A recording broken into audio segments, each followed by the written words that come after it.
One of the first videos I ever made on Vars 2 after its big break was on the Catalyst weapon type, which at the time was widely considered the worst weapon type in the game due to Catalyst users suffering from a number of gameplay issues, including but not limited to inconsistent auto-targeting with no way to target enemies manually, the highest stamina cost for charge attacks of any weapon type by far, which I understand is a property of the character, not the weapon, but in the context of the units we had back then, it was ubiquitous, and for that reason as well, most Catalyst users were kind of mid if not downright garbage. Version 3 and onwards is around the time we started to get some good Catalyst users though. Nahida, Baitu, Wander, Neuvillette, Risley, and Shinyu. Since then, the weapon type has been doing pretty good, with most of its high-performing units ranking among the best characters in the game. So, if Catalyst is no longer the worst weapon type, which one is it? That would likely have to go to Claymores next. The Claymore weapon type was once considered the best weapon type in the game next to polearms during the initial days of Genshin, largely as a result of most players' first mains consisting of either Racer or D-Luke, as well as heavy attacks being extremely convenient for overworld exploration and early domains.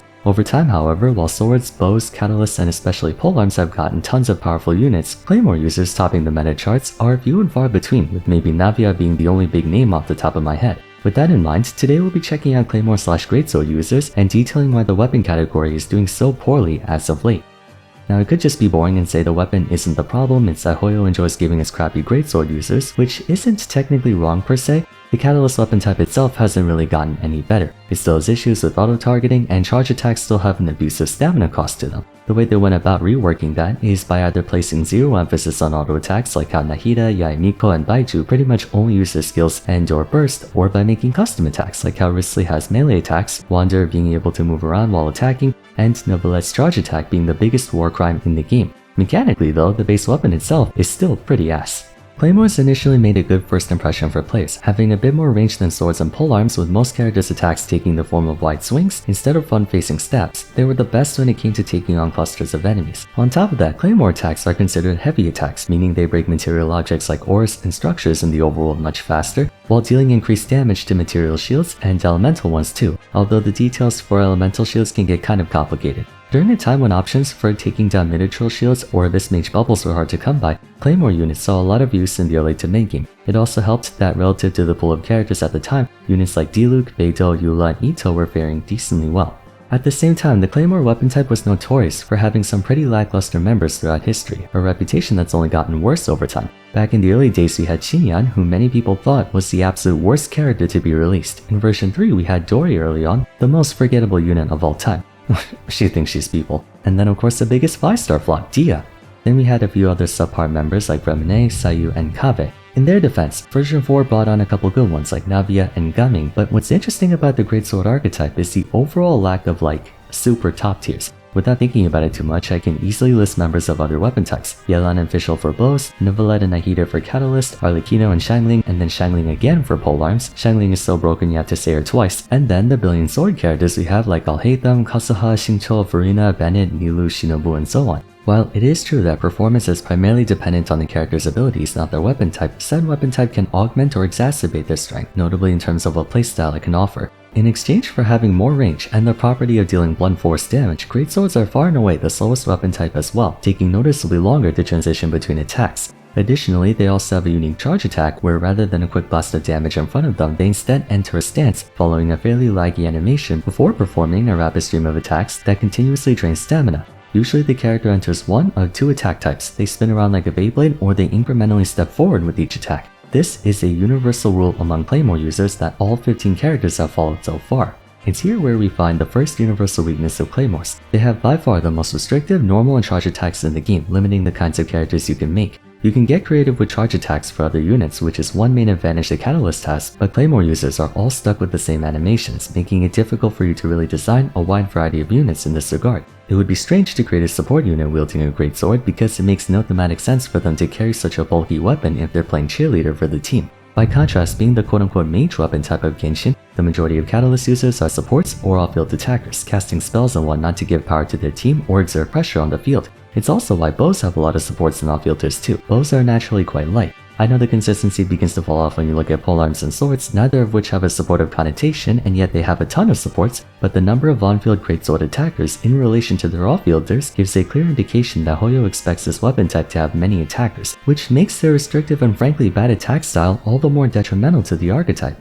Throughout versions 2 and 3, the main priority was to take up as little field time as possible or to attack as quickly as possible in light of the meta being very reaction focused. For the former, in teams like Taser, there wasn't really one specific person attacking on field a bunch of times. Even though Beidou was one of the best teammates for a Taser comp, she virtually never attacked. Not just that, but in light of heavy attacks breaking any targets out of freeze, an area where on-field attacking was still of paramount importance, there weren't many teams for these characters to find success in. And what few options that did exist were inherently niche, and they also fell off extremely quickly. Geo and Physical in particular. Prior to Navia and Gaming, Ito and Eula were the best options you have for Claymore users. Not a very high bar to climb. For the latter, speed and frequency are everything when it comes to reactions. One reason Kuting, for example, got such a big boost with the advent of Quicken is because she has a ton of electro application, not just in terms of attack speed, but also her skill and burst, enabling her to get off many procs of aggravate in a short time frame. Conventional attack-wise, Shogun and Hu Tao have fairly short durations of their respective power spikes, but they can make plenty of use of them by virtue of their attacks being quite fast, which also enable them to reposition quickly without losing much time, and get off more applications of their respective elements. Claymores, on the other hand, have very long startups. Even though you can dash to cancel animation, if you need to dodge or move closer to enemies, the sheer time commitment it takes to get off your attack animations makes them feel clunky to play. The frustrating part is that, as mentioned before, Claymore users are heavily geared towards attacking despite having terrible animations for it. For example, a big pain point of Diluc prior to his second win with Xianyun is that his A1 passive is completely worthless. Charge attacks cannot activate follow-up attacks from units like Xingqiu and Yelan, so you have absolutely no reason to use them, in addition to how laggy they are.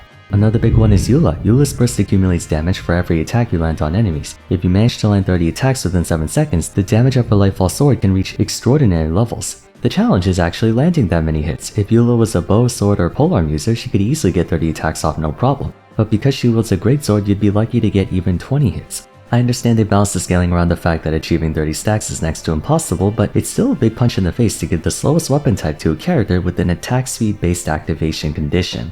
Another problem with Claymore users is a lack of flexibility most of them have. Many of them come with abilities that force you to stay on field to make the most out of them. Eula's Lightfall Sword immediately detonates upon leaving the field, so if you cast her ultimate then realize you forgot to use someone else's ultimate, you have to commit to her for their rotation without it. Others include Ito, Kave, Razor, Femine, etc. They all have steroid ultimates that disappear upon swapping out. This isn't exclusive to just them. Other buff type ultimates function this way too, like Shogun and Shaw, and to be fair, Diluc and Noel don't lose theirs upon switching out.